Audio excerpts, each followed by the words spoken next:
तर मी अमेय स्वागत करतो तुमचं अमेझिंग इंजिनियर्सवर। तर आपण आलेलो आहोत एका नवीन सिरीजसोबत, ज्याच्यामध्ये आपण तुमचे डाऊट आहेत ते सगळे डिस्कस करूया। आणि आपल्या सिरीजचं नाव आहे आता तयारी कशी करू। तर महाट्रान्सको आणि महावितरणची म्हणजे महाडिस्कॉमची नवीन ॲडव्हर्टाइजमेंट आलेली आहे, ज्याच्यामध्ये वॅकन्सीज पण इन्क्रीज झालेल्या आहेत। आता आपल्याकडे टेंटेटिव्ह त्यांनी डेट सांगितलेली आहे, ती आहे ऑगस्ट किंवा सप्टेंबर। ओके, ऑगस्ट सप्टेंबर नवीन डेट आहे आपल्याकडे। ऑलमोस्ट एक महिना, 1 ते 1.5 महिने आपल्याकडे हातात आहे। तर आता नव्याने परत तयारी कशी करू असे बऱ्याच मुलांच्या मनात डाऊट असतील, आणि नवीन स्टुडंटसुद्धा त्यांनी एलिजिबल केलेले आहेत महाट्रान्सकोमध्ये। 2024ला जे पासआउट झाले त्यांच्याकडे डिग्री सर्टिफिकेट आहेत, अशी सर्व मुलांना त्यांनी नव्याने फॉर्म भरायची पुन्हा एकदा संधी दिलेली आहे। तर आता न्यू स्टुडंट्सला पण डाऊट असतील की आता आम्ही तयारी कशी करू, आणि जे ओल्ड स्टुडंट आहे जे बऱ्याच वर्षापासून बऱ्या महिन्यांपासून प्रिपेअर करतायत त्यांच्यासुद्धा मनात डाऊट असेल की आता आम्ही तयारी कशी करू। तर तुमचे जे काय प्रश्न असतील सगळ्या प्रश्नांची उत्तरं आपण ह्या सिरीजमध्ये डिस्कस करणार आहोत। हा आहे या सिरीजचा पार्ट 1। ओके, तर चालू करूया आपण। सगळ्यात पहिला एक क्वेश्चन घेऊया। ॲक्च्युली स्टुडंटनेच हा क्वेश्चन विचारला होता आणि म्हटलं की ह्या क्वेश्चनमुळे कदाचित बऱ्याच मुलांना सुद्धा फायदा होऊ शकतो। तुमच्यापैकी बऱ्याच जणांच्या मनात सुद्धा हा डाऊट असेल, म्हणून म्हटलं की चला आपण एक व्हिडिओज बनवूया आणि एक सिरीजच स्टार्ट करूया की जेणेकरून तुमच्या मनात जे काही क्वेश्चन्स असतील ते एक एक करत सॉल्व्ह होतील आणि बऱ्याच जणांना त्याचा फायदा होऊन जाईल। ठीक आहे, तर आपण बघूया क्वेश्चन काय होता। वाचूया मेसेज ॲज इट इज। मला टेलिग्रामवर हा मेसेज आला होता। हॅलो सर, मी ट्रान्सको आणि डिस्कॉम प्रिपरेशन करते। ऑलमोस्ट इम्पॉर्टंट सब्जेक्ट कवर करून झालेत, पण यूथ पब्लिकेशन बाकी आहे रीड करायचं। माझ्याकडे सोर्सेस एक्स्ट्रा झालेत, म्हणजे J B Gupta, youth publication, some important YouTube channel lectures आणि कॅप्सूल, म्हणजे यूथचं जे काही कॅप्सूल आहे ते। आता मी खूप कन्फ्यूज्ड आहे की नेमकं काय करायला पाहिजे फक्त टेक्निकलमध्ये। ओके, आधी सगळ्यात पहिल्यांदा एवढं डिस्कस करूया। तर तिने म्हटलेलं आहे की तिचे इम्पॉर्टंट सब्जेक्ट कवर झालेले आहेत आणि तिने यूथ पब्लिकेशन अजून सॉल्व केलं नाही आहे, आणि तिच्याकडे बरेच रिसोर्सेस झालेले आहेत, 4-5 रिसोर्सेस झाले, त्यामुळे खूप कन्फ्युजन होतं। आता लास्ट टाईमला होणारच तुम्हाला कन्फ्युजन, टाईम कमी आणि रिसोर्सेस जास्त असतील आपल्याकडे करायसारखं। बरेच जण म्हणतील तुम्हाला जे बी गुप्ता करा, काही जण म्हणते वी के मेहता करा, काही जण म्हणते यूथ पब्लिकेशन करा, नवीन अजून काहीतरी सांगतील कॅप्सूल करा, किंवा जे ट्रान्सको जनको डिस्कॉमचं एसचं ओमचं बुक आहे बरेच आहे, किंवा इंजिनिअरिंग सर्व्हिस गेट, अजून काय काय सांगणारे बरंच काय काय सांगतील तुम्हाला। तर त्याच्यापैकी आता काय करायचं असं तुम्हाला कन्फ्युजन असेल। सगळ्यात पहिल्यांदा टॉपमोस्ट प्रायोरिटीवर आपलं असलं पाहिजे की ऑब्व्हियसली आपला सिलेबस कंप्लीट झाला पाहिजे। जोपर्यंत तुमचा जर सिलेबसच कंप्लीट नसेल तोपर्यंत मी काहीच पुढे सजेस्ट करणार नाही। सगळ्यात पहिल्यांदा सिलेबसच कंप्लीट करून घ्या। तर तुम्हाला हे कसा कंप्लीट करायचा येत्या दिवसामध्ये, किंवा तुम्ही आता फर्स्ट टाईमच प्रिपेअर करत असाल तर तुम्हाला सांगतो की त्याच्यासाठी मी ऑलरेडी एक 75 डेजचा प्लॅन बनवलेला आहे। 75 डेज तुम्ही कसे यूज करू शकता। आता पण जर आपण पकडलं तर एक मिड सप्टेंबरपर्यंतचं तरी आपण एक टार्गेट ठेवलं एक्झामसाठी, त्यांनी ऑगस्ट सप्टेंबर म्हटलं तरी आपण एक सप्टेंबरच पकडून घेऊया, तरीसुद्धा येत्या एक 60 ते 75 दिवसामध्ये पुढचं प्रिपरेशन आपलं कसं असायला पाहिजे या बाबतीत मी ऑलरेडी एक व्हिडिओ बनवलेली आहे। ती व्हिडिओ तुम्हाला वरती आय बटनवर पण मिळेल, किंवा खाली डिस्क्रिप्शन बॉक्समध्ये मिळेल, किंवा टेलिग्रामवर मी ऑलरेडी आता परत रिसेंट एकदा पोस्ट पण केलेली आहे, ती तुम्ही जाऊन चेकआउट करू शकता। दुसरी गोष्ट म्हणजे आता त्यांनी सांगितलं की क्वेश्चन्स सिलेबस वगैरे तुमचा कंप्लीट झाला आहे, पण तरीसुद्धा टेस्ट वगैरे देता तुमचे मार्क्स येत नाही आहे, किंवा बरंच कुठून काय काय करायचं ते तुम्हाला समजत नसेल। ओके, तर क्वेश्चन प्रॅक्टिस करण्यासाठी माझ्या मते यूथ पब्लिकेशन, किंवा ज्याला आपण YCT म्हणतो, ते बेस्ट सोर्स आहे। कारण त्याच्यामध्ये तुम्हाला AEचे सगळे जे डिफरंट स्टेटचे जे काही क्वेश्चन्स आहेत, डिफरंट एक्झाम झालेले, स्पेशली ट्रान्सको म्हणा, जेनको म्हणा, किंवा AE लेवलचे जे काही क्वेश्चन्स आहेत ते तुम्हाला इथे मिळतील। आणि तुम्ही AE लेवलसाठी जर प्रिपेअर करताय तर हाय चान्सेस आहेत की दुसऱ्या एक्झामचे AEचेच क्वेश्चन्स इथे रिपीट होऊ शकतील, कन्सेप्ट रिपीट होतील, किंवा काही वेळेला नंबर थोडे बहुत चेंज होऊन तुम्हाला क्वेश्चन्स येते बऱ्यापैकी सिमिलर टाईपचे क्वेश्चन्स येते दिसून येतील।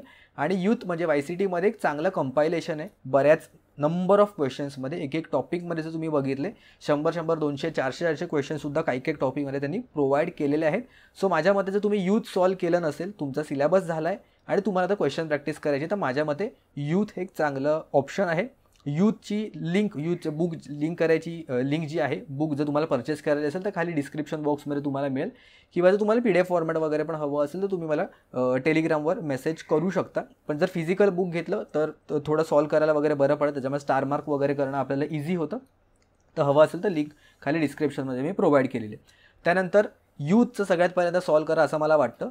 त्यानंतर अजून एक ऑप्शन आहे आपल्याकडे की यूट्यूब चॅनल्स, मी म्हणाले बऱ्याच जण MCQचे प्रॅक्टिस वगैरे करून घेतात, बरेच चॅनल्स आता आलेले आहेत.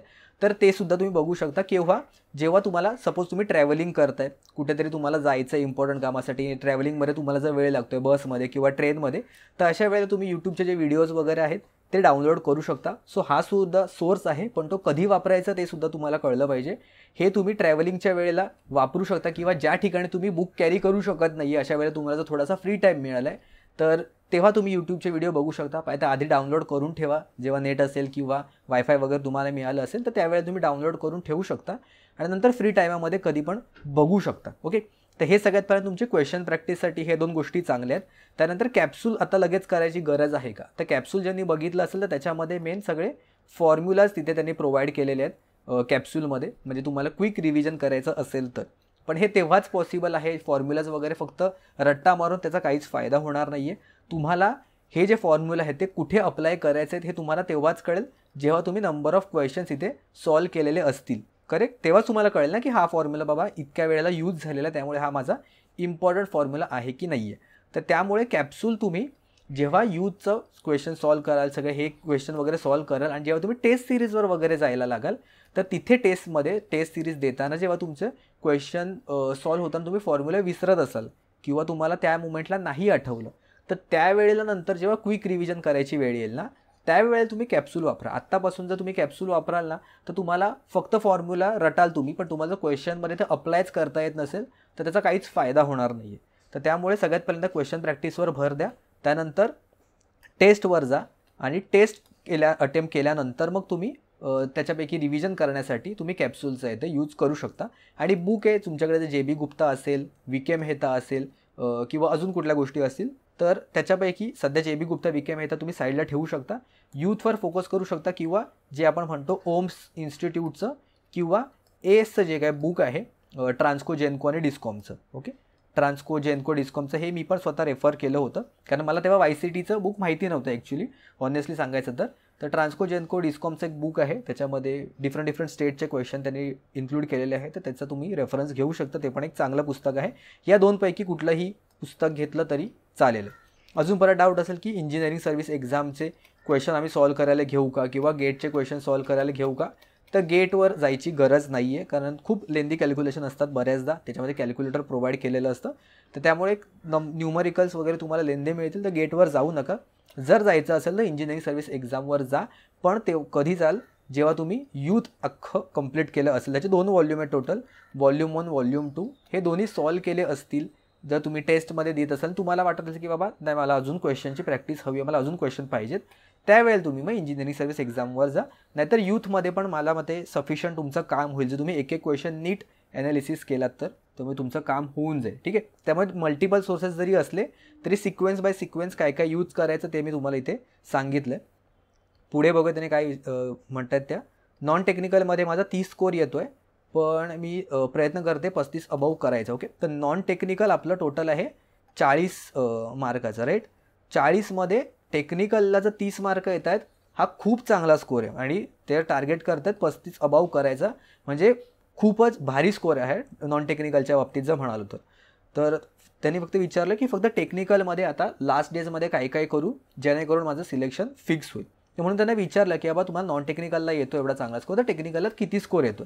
तर ते म्हणाले की 50 ते 55 स्कोर होते. म्हटलं 110मध्ये का, कारण आपलं टेक्निकल 110मध्येचा आहे. तर ते बोले हो, तर म्हणजे ऑलमोस्ट 50% त्यांना मार्क येतात, त्यावर 50% इफिशियन्सी आहे त्यांची टेक्निकलमध्ये. म्हणजे हे जर मी 55 जरी पकडले प्लस आत्ता त्यांचा येतो आहे 30 मार्क्स, म्हणजे टोटल 85 मार्क्स त्यांना मिळत आहेत. तर 85 मार्क्समध्ये सिलेक्शन होणं थोडं मी चान्सेस एक्झॅक्टली आपण सांगू नाही शकत, थोडं चान्सेस कमी म्हणू शकतो, कारण मी टार्गेट ठेवताना हे मी तुम्हाला सांगेन की ओपनसाठी सिलेक्शन व्हायचं टार्गेट ठेवा. जर तुम्ही टार्गेट जास्त ठेवला तर रिझर्वेशन असेल तर थोडे मार्क्स वगैरे तुम्हाला तिथे कमी मिळाले तरी काही प्रॉब्लेम नाही आहे. आणि जेवढा आपण टार्गेट ठेवतो त्यापेक्षा बऱ्याचदा कमीच मार्क मिळतात. तर त्यामुळे आपलं मेन टार्गेट असलं पाहिजे नेहमी 100+ क्रॉस करायचं. ठीक आहे, तर ह्याच्यामध्ये ह्यांनी थोडे जरी मार्क ह्याच्यामध्ये वाढले, 55च्या जागी ह्यांनी ते 70 ते 80मध्ये जरी टार्गेट केलं तरी हे ऑलमोस्ट 100 ते 110च्या रेंजमध्ये निघून जाते. म्हणजे ऑलमोस्ट यांचं कन्फर्म सिलेक्शन होतं. मी त्यांना विचारलं नाही की तुमचं रिझर्वेशन कुठलं आहे, वुमन रिझर्वेशन आहे का, की दुसरा कुठला कास्टमध्ये येतं आहे का, मी काही गोष्टी विचारल्या नाही, कारण नेहमी माझं टार्गेट हेच असावं 100+ 150पैकी 100+ टार्गेट करणं हे माझं मेन एम असणार आहे. 100 आउट ऑफ 150. ओके, म्हणजे ऑलमोस्ट 66%च आहे, काही जास्त नाही आहेत. 66% तुम्हाला काढायचे आहेत ह्याच्यामध्ये. तर तेवढं आपण काढू शकतो जर तुम्ही सिस्टमॅटिक, जर तुम्ही तुमचा प्लॅन आखलाच पुढचा. तर आता ह्याच्यामध्ये 70 to 80 काढायचे आहेत. म्हणजे तुम्हाला 50पैकी 36 to ऑलमोस्ट 38 जरी क्वेश्चन्स तुम्ही विथ ॲक्युरेसी जरी करेक्ट केले तरी तुम्हाला एक चांगल्या स्कोअरवर घेऊन जाऊ शकतो. आणि नॉन टेक्निकलमध्ये जर 30 मार्क्स येतात तर खूप जास्त चांगला स्कोअर आहे. तर मी त्यांना सजेस्ट करताना आपण हेच सजेस्ट केलं की तुम्ही सगळ्यात पहिल्यांदा यूथ पब्लिकेशन त्या म्हणाले की सॉल्व केलेलं नाही आहे. तर म्हटलं मी तुम्ही यूथ पब्लिकेशनचं सगळ्यात पहिल्यांदा सॉल्व करून घ्या, जेणेकरून तुम्हाला त्याचा फायदा होईल. आणि त्यानंतर मग टेस्ट वगैरे द्यायला लागा. टेस्ट वगैरे दिल्यानंतर तुम्हाला समजेल की आपला वीक झोन वगैरे कुठला आहे. ओके, त्यानंतर रिसेंट मी एक व्हिडिओ पण बनवली होती, पाहिजे त्याची पण मी लिंक पोस्ट करतो खाली, की टेस्ट सिरीजचा ॲनालिसिस तुम्ही कसा केला पाहिजे. महाट्रान्सको AE प्रिपरेशन स्ट्रॅटेजी म्हणून व्हिडिओ बनवली होती मी. तर ती व्हिडिओमध्ये पण सांगितलं की टेस्ट सिरीजचा ॲनालिसिस तुमचा कसा असला पाहिजे. तर ती पण व्हिडिओ एकदा बघून घ्या, जेणेकरून तुम्हाला समजेल की टेस्ट सिरीज दिल्यानंतर पण आपला जो टाईम आहे तो कसा यूज करायचा आहे. ठीक आहे, काय हो, तुम्हाला जर तुमच्याकडे बरेच मल्टिपल सोर्स असतील, तुम्हाला कन्फ्युजन असेल तर सांगितलं मी की कुठला पहिल्यावर तुम्ही फोकस करू शकता आणि कशावर तुम्ही नंतर फोकस करू शकता ते. ठीक आहे, त्यानंतर अजून जर तुमचे काय डाऊट्स असतील तर तुम्ही विचारू शकता. आणि या नवीन टेस्ट सिरीजसाठी हे नवीन जी आपली Q&A सिरीज मी स्टार्ट केली आहे त्यासाठी मी क्वेश्चन पण विचारलं होता. म्हणजे मला 2 नावांमध्ये कन्फ्युजन होतं की तयारी कशी करू आणि आता काय करू. या 2 क्वेश्चनमध्ये, या 2 नावांमध्ये मी कन्फ्यूज होतो. तर मी ॲनोनिमस एक पोल टाकला होता आपल्या टेलिग्रामच्या ग्रुपवर. त्याच्या असं कंटिन्युअस मी काही ना काहीतरी मोटिवेशन व्हिडिओ वगैरे टाकत असतो. तर तुम्ही टेलिग्रामचे व्हिडिओसुद्धा, टेलिग्रामचा आपला जो ग्रुप आहे तो सुद्धा जॉईन करू शकता. त्याची लिंक तुम्हाला खाली डिस्क्रिप्शन बॉक्समध्ये मिळून जाईल. त्याच्यामध्ये कंटिन्युअसली तुम्हाला इन्फॉर्मेटिव्ह अपडेट पण मिळेल, मोटिवेटिंग कोट्स मिळतील, व्हिडिओज मिळतील, किंवा असे नवीन नवीन काही काही जे पोल असतील ते सुद्धा तुम्हाला मिळतील. आणि तुमचे जर अजून काही डाऊट्स असतील तर कमेंट करा. कमेंट करून मला सुचवा, किंवा तुमचे जे काही डाऊट्स असतील ते तुम्ही विचारा. टेलिग्रामवर मेसेज केला तरी चालेल, पण शक्यतो ह्या एका ठिकाणी या व्हिडिओ खाली जर तुम्ही कमेंट्स केले तर मला शोधणं सोयीस्कर पडेल, पटकन मिळेल. त्याच्यामुळे तुम्ही हॅशटॅग वापरलं तर अजूनच उत्तम, म्हणजे मला हॅशटॅग सर्च करताना अजून लवकर मिळेल. आस्क अमेय किंवा आता तयारी कशी करू हे जर तुम्ही हॅशटॅग 2 वापरले किंवा कुठला या 2पैकी एक जरी हॅशटॅग वापरला तर मला तुमचं डाऊट शोधणं लवकर होईल, केलं पटकन मला मिळेल. आणि ज्याच्या कमेंट्सवर जास्त लाईक्स असतील म्हणजे मला समजेल की तुम्हाला ह्या पर्टिक्युलर टॉपिकवर जास्त डाऊट आहे, तर आपण तो क्वेश्चन जो कुठला असेल तो सगळ्यात पहिल्यांदा आपण पिक करूया. ओके, अजून जर तुमचे काही रिक्वेस्ट वगैरे असतील, कुठला नवीन अजून काय स्टार्ट वगैरे करायचं असेल, जर तुम्हाला काय अजून डाऊट असतील, सगळे तुम्ही कमेंट्समध्ये इथे विचारू शकता. ओके, आणि या सगळ्या गोष्टी तुमच्या रिस्पॉन्सवर डिपेंड करतात. मला नवीन नवीन सिरीज घेऊन यायला खूप आवडतं, पण बऱ्याच जणांचा तुमचा रिस्पॉन्स वगैरे येत नाही स्टार्टिंगला, त्यामुळे मला मग काही कारणाने ते बंद करायला लागतात. पण जर तुम्हाला वाटत असेल की तुमचे डाऊट्स कवर व्हावे आणि जर ह्या टोटल सिरीजचा जर तुम्हाला फायदा होणार असेल असं तुम्हाला वाटत असेल तरी मॅक्झिमम जणांसोबत शेअर करा. तुमचे डाऊट्स जेवढे आहेत ते आपल्या कमेंट्समध्ये पोस्ट करा, जेणेकरून आपण ही सिरीज कंटिन्यू करायचं पुढे नक्कीच ट्राय करू डेफिनेटली. ठीक आहे, तर आजच्या व्हिडिओमध्ये एवढंच. भेटूया आपण पुढच्या व्हिडिओमध्ये कोणत्या तुमच्या नवीन प्रश्नासोबत.